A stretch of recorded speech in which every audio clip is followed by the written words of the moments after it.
I'm going to start reading where Dorothy saved the scarecrow.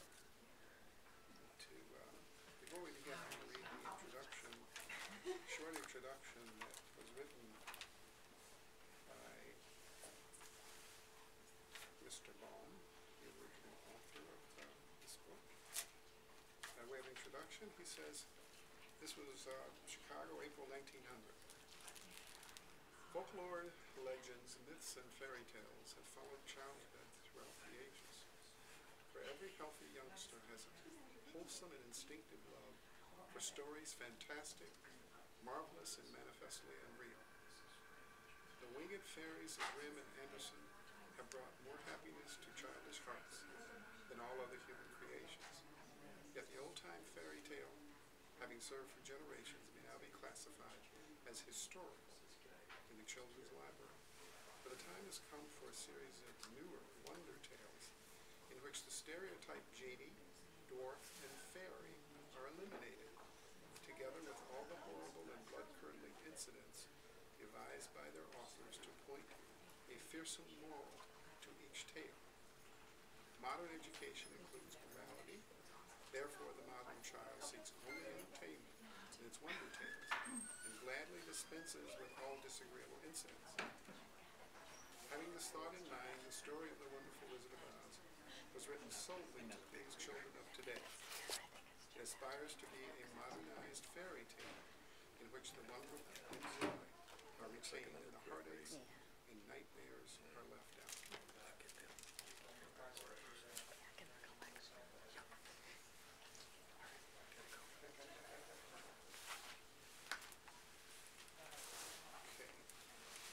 The previous night before this begins, there was a celebration at the home of the richest Munchkin, and a lot of food and merriment. They thanked her for eliminating the Wicked Witch, and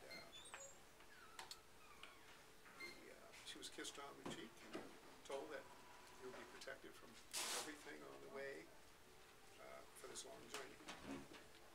And she slept in a wonderful bed, softer and better than she'd ever been in. And when she got up, she was ready to go. When Dorothy was left alone, she began to feel hungry. She went to the cupboard and cut herself some bread, which she spread with butter. She gave some to Toto, her dog, and taking a pail from the shelf, she carried it down to the little brook filled with clear, sparkling water. Toto ran over the trees and began to bark at the bird sitting there. Dorothy went to get him and saw such delicious fruit hanging from the branches that she'd gathered some of it, finding it was just she wanted to help out her breakfast. Then she went back to the house, and having helped herself and Toto to a big drink of the cool, clear water, she set about making ready for the journey to the city of emeralds. Dorothy had only one other dress, but this happened to be clean and was hanging on a peg beside her bed. It was gingham, with checks of white and blue, and although blue was somewhat faded with many washings, it was still a pretty frock. The girl washed herself carefully, dressed herself in the clean gingham, and tied her pink sunbonnet on her head. She took a little basket filled with the bread from the cupboard, laid a white cloth over the top. Then she looked down at her feet and noticed how old and worn her shoes were. "They surely will never do in a long journey, Toto," she said. And Toto looked up into her face with his little black eyes and wagged his tail to show he knew what she meant. At that moment, Dorothy saw lying on the table the silver shoes that had belonged to the Witch of the East. "I wonder if they will fit me," she said to Toto. "They would be just a thing to take a long walk in, for they cannot wear out." She took off her old leather shoes and tried on the silver ones, which fitted her as well as if they were made for her. Finally, she picked up her basket. "Come on, Toto," she said. "We will go to the Emerald City and ask the Great Oz how to get back to Kansas again." She closed the door lock and put the key carefully in her pocket of her dress. And so, with Toto trotting along behind her, she started on the journey. There were several roads nearby, but it did not take her long to find the one paved with yellow brick. Within a short time, she was walking briskly toward the Emerald City, her silver shoes tinkling merrily on the hard yellow road bed. The sun shone bright and the birds sang sweetly. And Dorothy did not feel nearly as bad as you might think of a girl who had been suddenly whisked away from her own country and set down in the midst of a strange land. She was surprised as she walked to see how pretty the country was about her. There were neat fences at the side of the road, painted a dainty blue color, and beyond them were fields of grain and vegetables in abundance. Evidently, the Munchkins were good farmers and able to raise large crops. Once in a while, she would pass a house, and the people would come out and look at her and bow very low as she went by, for everyone knew she had been the means of destroying the wicked witch and setting them free from bondage. The houses of the Munchkins were odd-looking dwellings.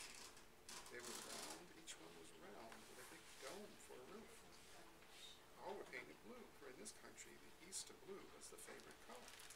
Toward evening, when Dorothy tired on her long walk and began to wonder where she should pass the night, she came to a house, rather larger than the rest. On the green lawn before it, many men and women were dancing. 5 little fiddlers played loudly as possible, and the people were laughing and singing. With a big table nearby was loaded with fresh, delicious fruits and nuts, pies and cakes, and many other good things to eat. They had this wonderful party, and then she was on her way. She had tired from watching the dancing, and the richest munchkin in the land, Bokwa, led her into the house and gave her a beautiful bed. "How far is Emerald City?" she said. "I don't know," said Bokwa. "I've never been there. It's better for people to keep away from us, unless they have business with him. The country here is rich and pleasant, but you must pass through rough and dangerous places before you reach the end of your journey." This worried Dorothy a little, but she knew only the great Oz could help her to get back to Kansas again, so she bravely resolved not to turn back. She bade her friends goodbye and again started along the road of yellow brick.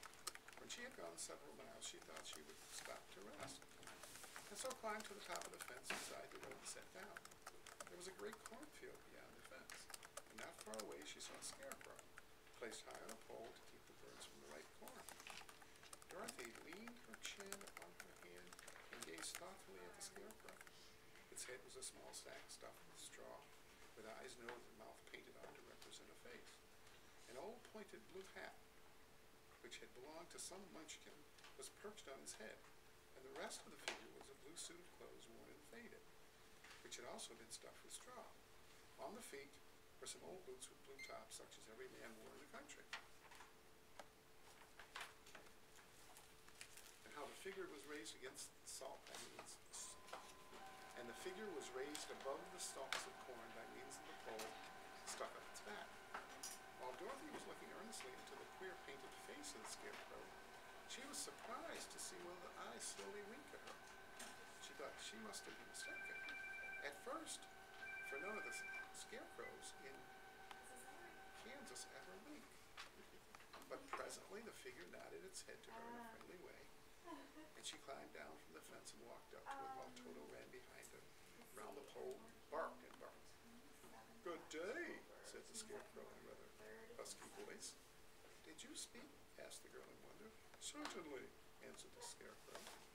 "How do you do?" "I'm pretty well, thank you," replied Dorothy politely. "How do you do?" "I'm feeling well," said the scarecrow, for it's very tedious being perched up here night and day to scare away the crows. "Can you get down?" Dorothy asked. No. This pole is stuck up my back. If you will please take away the pole, I shall be greatly obliged to you." Dorothy reached up with both arms and lifted the figure off the pole, for being stuffed with straw was quite light. "Thank you very much," said the scarecrow, when he had been set on the ground. "I feel like a new man." Dorothy was puzzled at this, for it sounded queer to hear a stuffed man speak, and to see him bow and walk along beside her. "Who are you?" said the scarecrow, when he had stretched himself and yawned. "And where are you going?" "My name is Dorothy," said the girl, "and I'm going to the Emerald City to ask the great Oz to send me back to Kansas. "Where's the Emerald City?" he required. "And who is Oz?" "Why, don't you know?" she returned in surprise. "No, indeed. I don't know anything. You see, I'm stuffed, so I have no brains at all," he answered sadly. "Oh," said Dorothy, "I'm awfully sorry. Do you think if I go to Emerald City with you, the great Oz will give me some brains? I cannot tell, she returned. But if you come with me, you may come with you if you like. If Oz will not give you any brains, you'll be no worse off than you are now. That's true. Scarecrow said, you see, I don't mind my legs and arms and body and stuff, but how can I get hurt if anyone treads on my toes or sticks a pin in me? It doesn't matter. For I can feel it, but I do not want people to call me a fool. If my head stays stuffed with straw instead of brains as yours is, how am I ever going to get to know anything? I understand how you feel, said the girl, and was truly sorry for him. If you will come with me, I'll ask Oz to do all he can for you. Thank you, he answered gratefully. They walked back to the road. Dorothy helped him over the fence, and they started along the path of yellow brick for the Emerald City, singing as they went. We're off to see the wizard, the wonderful Wizard of Oz. Thank you. Thank you.